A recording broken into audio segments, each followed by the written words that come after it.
El nacimiento como cuádruple suceso. Del libro Cristianismo Rosacruz. De Max Heindel. Cuando dejamos al ego en su peregrinaje a través de los mundos invisibles, habíamos llegado al punto en el que entraba en el tercer cielo después de haber abandonado el cuerpo denso al morir, el cuerpo vital poco más tarde, el cuerpo de deseos al dejar el purgatorio y el primer cielo, y finalmente la mente al abandonar el segundo cielo, entrando entonces en el tercer cielo absolutamente libre de todo obstáculo. Todos los vehículos abandonados se disgregan, persistiendo únicamente el espíritu, que permanece durante algún tiempo en el gran acumulador de fuerza espiritual que llamamos el tercer cielo, para fortificarse para su nueva vida terrestre. Sir Edwin Arnold expresa esta idea hermosísimamente en su Son Celestial, donde dice: el espíritu nunca ha nacido ni cesará de ser jamás. En tiempo alguno ha dejado de ser. Principio y fin no son más que ensoñaciones. El espíritu ha permanecido siempre libre de todo nacimiento o muerte. Esta en nada lo afecta. Así como uno se saca un vestido viejo y toma otro nuevo diciendo: hoy usaré este, así también deja el espíritu su ropaje de carne y va en busca de otro nuevo. La ley de consecuencia determina nuestra existencia después de la muerte de acuerdo con la vida que hayamos vivido aquí. Si en la vida terrestre éramos muy dados a los deseos y pasiones inferiores, nuestra existencia en el purgatorio será la parte más vivida de nuestro estado post-mortem, siendo nuestra existencia en los cielos casi insípida. Pero si en cambio vivimos en las emociones superiores, nuestra vida en el primer cielo será la más rica de nuestros diferentes estados. Si nos gustaba planear mejoras y nuestra mente era muy constructiva en la vida terrestre, entonces sacaremos grandes beneficios de nuestra permanencia en el segundo cielo, donde el pensamiento concreto es la base de las cosas concretas de la tierra, pero con objeto de tener una existencia consciente en el tercer cielo, es necesario que hayamos dedicado algún tiempo al pensamiento abstracto que no tiene relación alguna con el tiempo ni con el espacio. La mayoría de nosotros es incapaz de pensar abstractamente y por lo tanto no tendremos percepción interna en el tercer cielo. Si pensamos en el amor lo asociamos con alguna persona. Nos desagradan las matemáticas porque son secas, áridas y abstractas. La afirmación de que 2 y 2 son 4 no producen la menor emoción, pero es un hecho inestimable, porque cuando nos elevamos sobre el sentimiento dejamos las trabas detrás y la verdad se nos hace aparente enseguida. Nadie diría que 2 por 2 son 5, ni nadie discutiría sobre la proposición de que el cuadrado de la hipotenusa es igual a la suma de los cuadrados de los catetos. Esta es la razón del por qué Pitágoras y otros instructores ocultistas exigían que sus discípulos tuvieran conocimiento de las matemáticas antes de darles sus instrucciones. Una mente empleada en las matemáticas está ejercitada en el pensamiento lógico y consecuente, y es por lo tanto capaz de entresacar la verdad del error. Únicamente a tal mentalidad se le pueden dar con seguridad prácticas ocultistas. La gran mayoría no ha pasado aún el estado en el que se desarrollan a lo largo de líneas prácticas, y para ellos el tercer cielo es simplemente una sala de espera, donde permanecen inconscientes, como en el sueño, hasta que llega la hora de renacer. El hombre, por ejemplo, que ha vivido una vida grosera dedicada a la gratificación de sus sentidos, que ha sido malignamente destructivo, tendrá una estada dolorosísima en el purgatorio, porque ha sido muy malo. Y pasará rápida e inconscientemente por el primer cielo, puesto que no ha hecho bien alguno. Su destructividad hará su vida en el segundo cielo casi inconsciente y no puede tener absolutamente la menor permanencia en el tercer cielo, donde los egos avanzados desarrollan ideas originales que más tarde se manifiestan como genios en la vida terrestre. De ahí que un ego tan atrasado permanecerá dormido hasta el momento en que el nuevo nacimiento lo despierte para asistir otro día al colegio de la vida, donde podrá aprovecharse otra oportunidad de mejoramiento. Muy a menudo se oye decir a las personas que oyen por vez primera hablar de esta doctrina: oh, pero si yo no quiero volver, este es el grito del cuerpo abrumado y fatigado, la consecuencia de una vida difícil. Pero tan pronto como las experiencias de esa vida han sido asimiladas en el cielo, la ley de consecuencia y el deseo de más conocimientos atraen al ego hacia la tierra, como un imán atrae a una aguja, y entonces aquel comienza a contemplar su reencarnación. Ahora también la ley de consecuencia es el factor determinante y el nuevo nacimiento está acondicionado según nuestras vidas pasadas. Habiendo vivido muchas veces es evidente, por supuesto, que nos hemos encontrado con muchas y diversas personas y que hemos establecido varias relaciones con ellas, afectándolas bien o mal, habiendo sido nosotros también afectados por ellas y con muchas, tenemos aún deudas pendientes que no han sido pagadas por una causa u otra. La invariabilidad de la ley requiere que esas causas encuentren su consumación en algún tiempo, así que los ángeles del destino, que son las grandes inteligencias que tienen a su cargo el ajuste de cuentas, estudian el pasado de cada hombre, cuando está pronto para renacer y encuentran qué amigos o enemigos están viviendo en ese entonces y dónde están.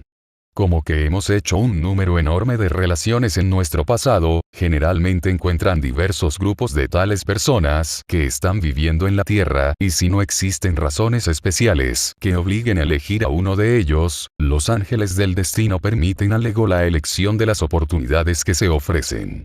Seleccionan en cada caso la cantidad de causación madura que el ego puede trabajar y le muestran en una serie de cuadros lo que le sucederá en cada una de las vidas propuestas, para que entonces el ego pueda elegir. Esos panoramas se desarrollan desde el nacimiento hasta la tumba, y solo dan la vida en líneas generales, dejando margen al ego para que llene los detalles según su libre voluntad.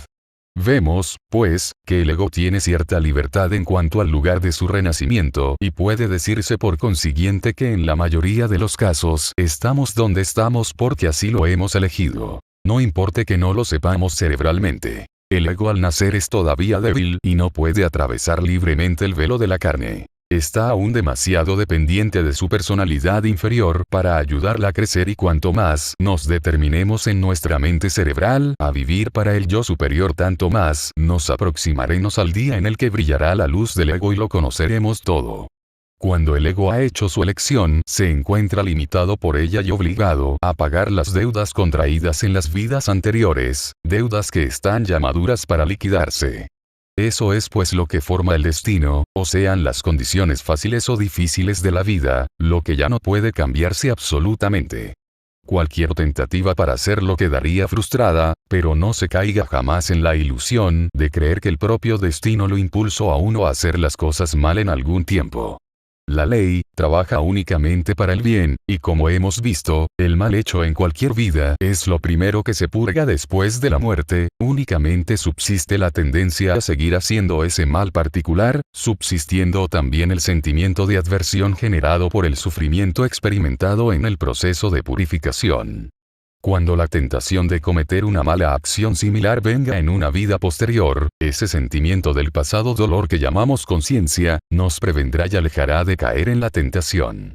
Si caemos, a pesar de esa voz que nos previene el sufrimiento que experimentaremos en el purgatorio vigorizará al sentimiento que ya teníamos hasta que nuestra conciencia desarrolle la estabilidad necesaria para asistir a ese mal particular, y desde ese momento toda tentación cesará.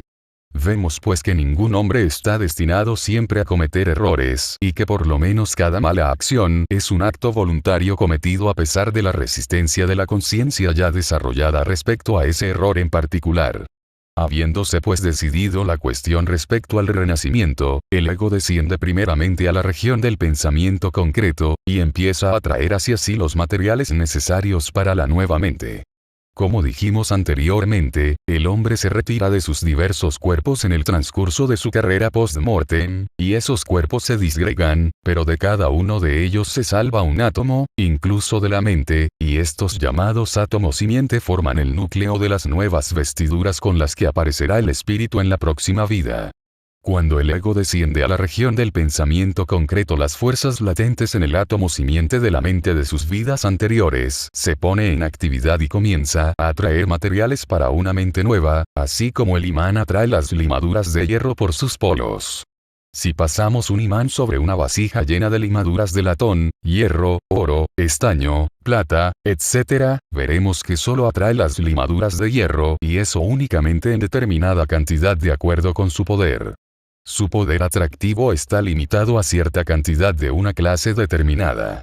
Y así sucede con el átomo simiente, solo puede atraer de cada región los materiales por los que tenga afinidad y únicamente en cantidad definida. Este material toma entonces la forma de una gran campana, abierta por la parte inferior y con el átomo simiente en el tope. puede compararse a una campana de buzo hundiéndose.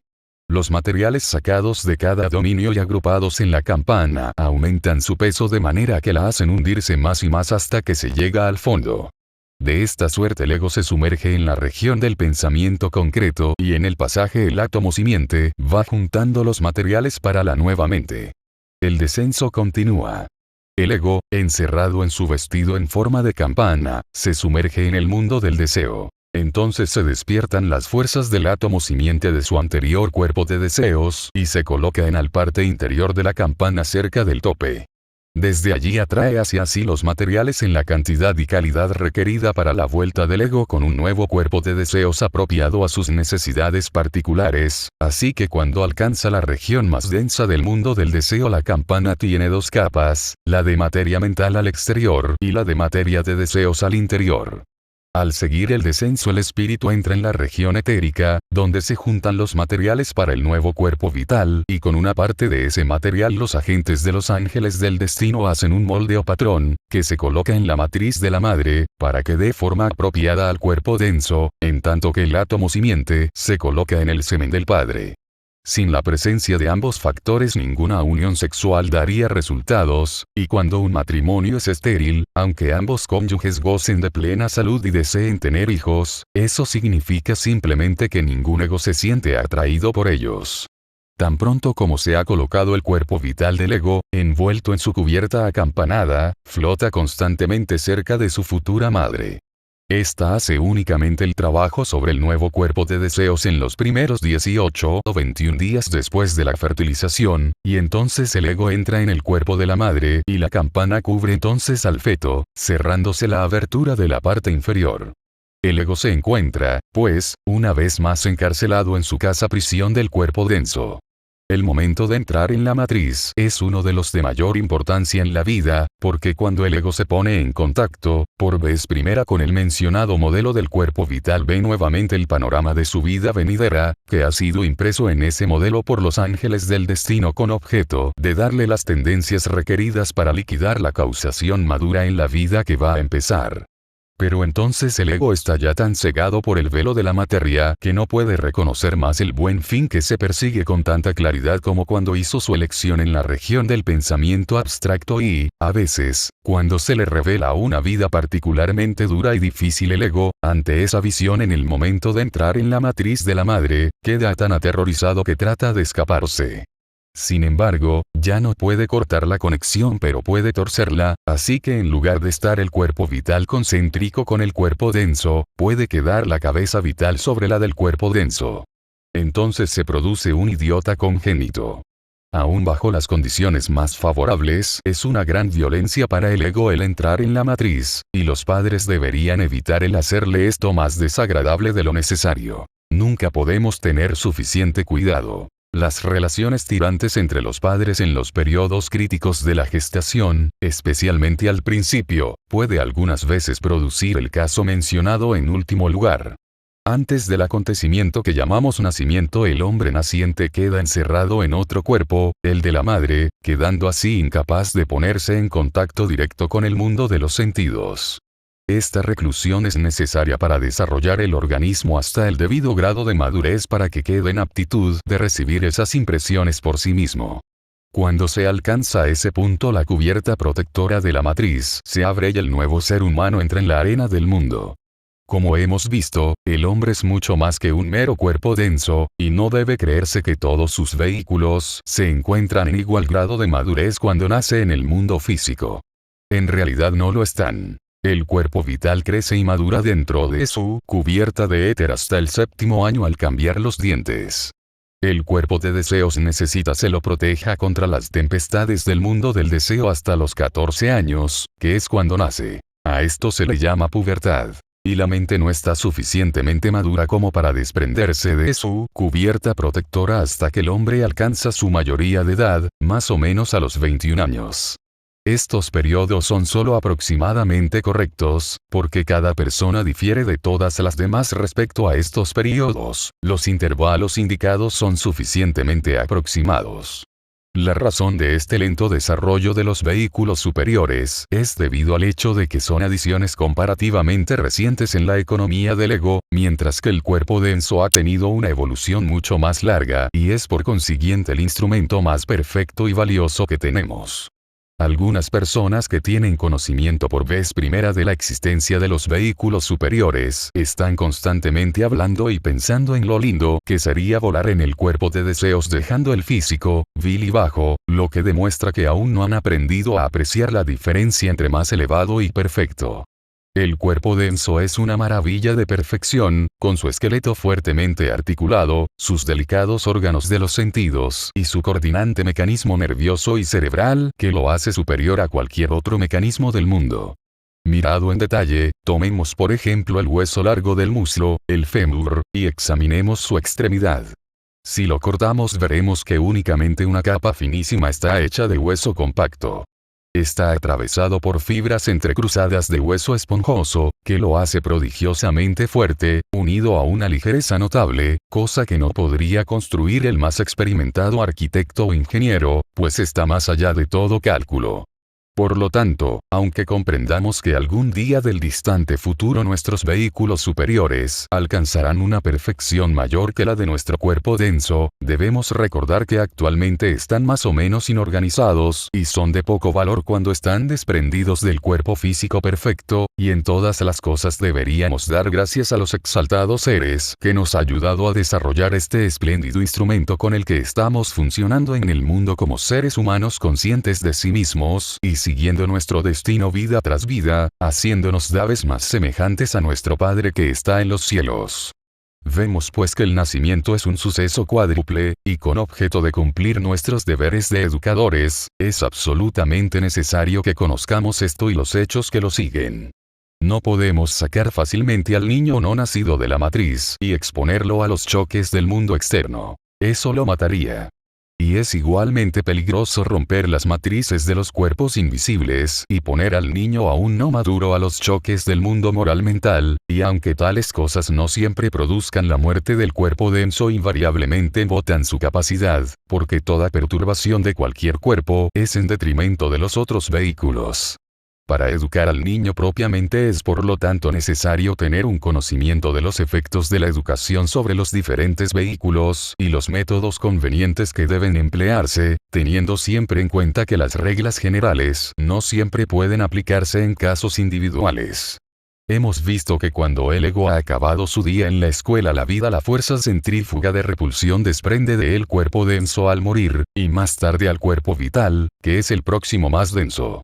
Después, en el purgatorio la materia de deseos más densa acumulada por el ego como encarnación de sus deseos inferiores queda purificada por esa fuerza centrífuga. En los dominios superiores únicamente la fuerza de atracción es la que reina, conservando el bien mediante la acción centrípeta, que tiende a traerlo de la periferia al centro. Esta fuerza centrípeta de atracción es la que rige también cuando el ego renace. Sabemos que podemos arrojar una piedra a mayor distancia que una pluma.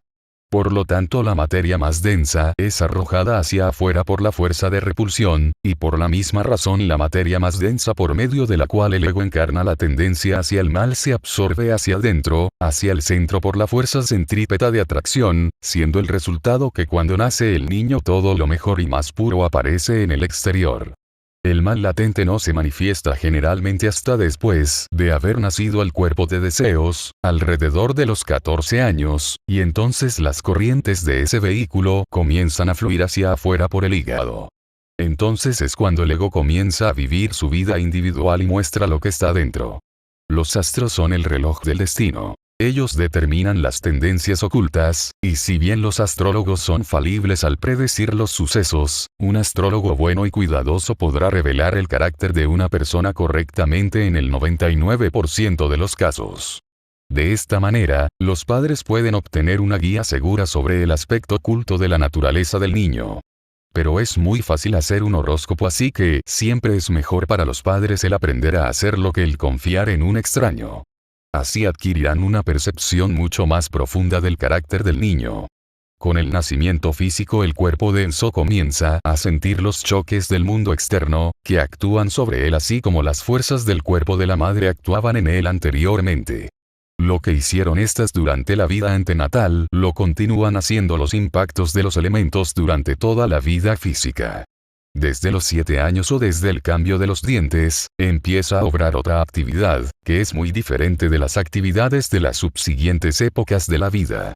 Los órganos de los sentidos toman ciertas formas definidas que les dan sus tendencias básicas estructurales y determinan su línea de desarrollo en una u otra dirección. Más tarde siguen creciendo, pero todo el crecimiento se efectúa siguiendo las líneas marcadas en esos primeros 7 años, y los errores o descuidos de oportunidades durante este periodo nunca pueden restringirse en el futuro de esa misma vida. Si las piernas y órganos han tomado la forma de vida, todo el crecimiento posterior será armonioso. Pero si las deformaciones tienen lugar, entonces, el pequeño cuerpo quedará más o menos mal conformado. Es un deber del educador el proporcionar el apropiado medio ambiente al niño en ese periodo, así como la naturaleza se lo proporciona antes de nacer, porque únicamente así puede dársele al sensible organismo la debida dirección y la tendencia hacia el crecimiento. Hay 2 palabras mágicas que indican la forma como el niño se pone en contacto con las influencias formativas de su ambiente. Ejemplo e imitación. No hay bajo los cielos ser alguno tan imitador como el niño, y en esa imitación encontramos la fuerza que puede dar tendencias y dirección al pequeño organismo. Cualquier cosa que rodee al niño deja en él una impresión para el bien o para el mal, y deberíamos comprender que nuestra más mínima acción puede perjudicarlo o beneficiarlo incalculablemente en su vida, y que nunca debernos hacer nada en su presencia que no deseemos que imite. De nada sirve enseñarle a pensar o a moralizar en el período. El ejemplo es el único instructor que satisface las necesidades infantiles. No se puede impedir que el agua corra por una pendiente. Aquel es el único método de crecimiento en esa época. La enseñanza de moral y las razones vienen más tarde. Aplicarlas en ese entonces es como sacar al niño de la matriz prematuramente. Todo cuanto el niño deba adquirir de pensamientos, ideas e imaginación debe venir de él mismo de la misma manera que los ojos y oídos se desarrollan antes de nacer el cuerpo denso.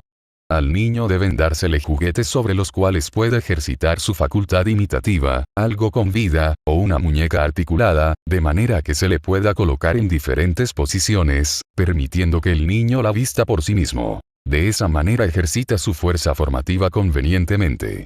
Dénsele herramientas y muestras, o moldes y yeso. Nunca se le dé nada acabado, o en lo no tenga otra cosa que hacer más que mirar, pues eso no da cerebro oportunidad alguna de desarrollo, y debe siempre tenerse cuidado en ese entonces de facilitar los medios necesarios para que los órganos físicos se desarrollen armoniosamente. Respecto al alimento debe tenerse mucho cuidado en ese período, porque el apetito saludable o enfermizo del resto de su vida dependerá de cómo se lo haya alimentado en esa primera época septenaria. Aquí también el ejemplo es el gran maestro.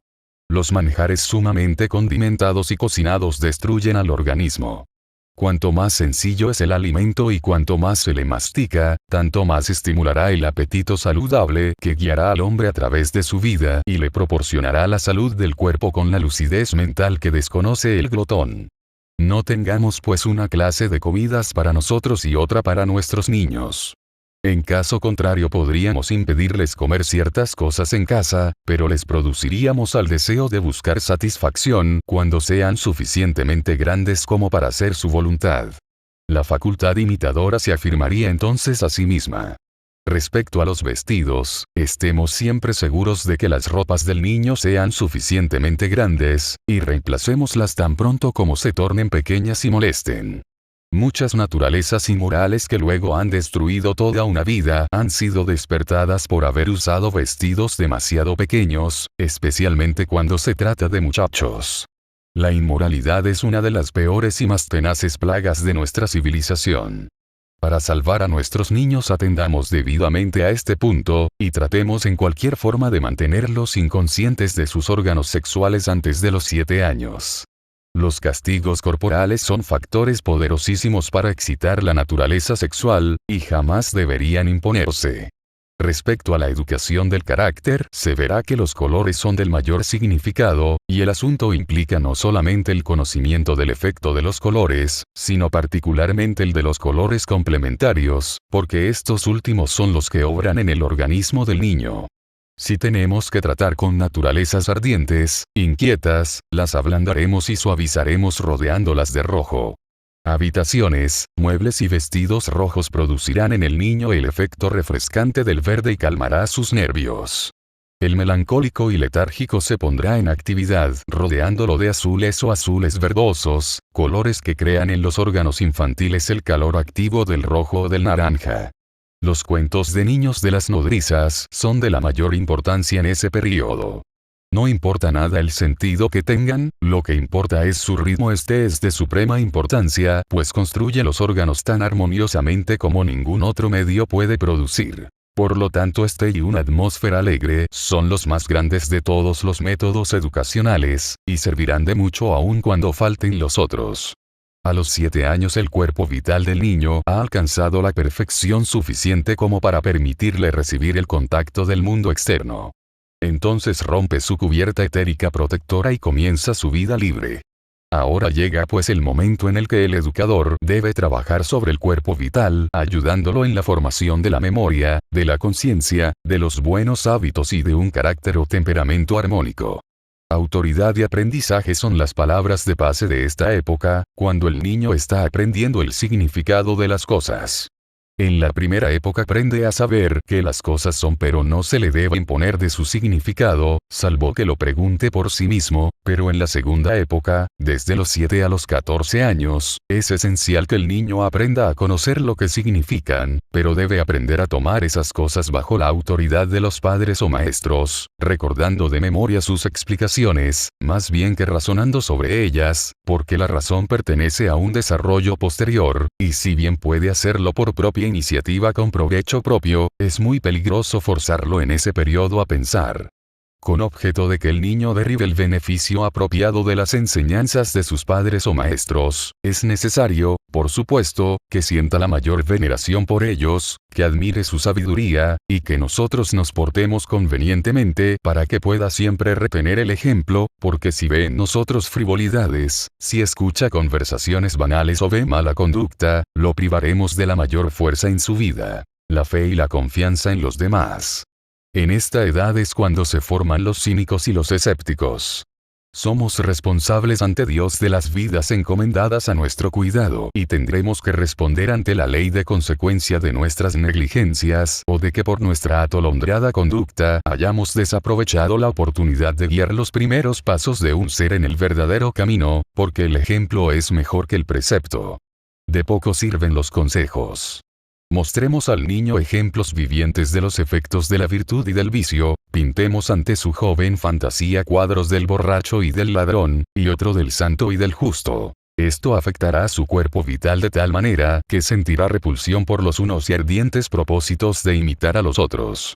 En este periodo debe instruirse al niño en el origen del ser, de manera que se encuentre bien preparado para la tormenta de pasiones que hacen la adolescencia tan peligrosa. Esa enseñanza debe dársela describiéndosela mentalmente y tomando ejemplos la naturaleza, pero todo hecho en forma tal que el niño obtenga la mejor impresión acerca de la santidad de esa función. Es un estricto deber del educador el iluminar al niño convenientemente. No hacerlo así equivaldría a arrojarlo con una venda sobre los ojos en medio de innumerables trampas, recomendándole que no se deje caer en ellas. Sáquese la venda por lo menos. Y todavía estará bastante cohibido sin ella. Que el maestro tome una flor, que es el órgano generador de la planta. Y que le enseñe mediante ella, porque el que comprende el proceso de la generación en el vegetal, lo comprenderá también en el animal y en el hombre.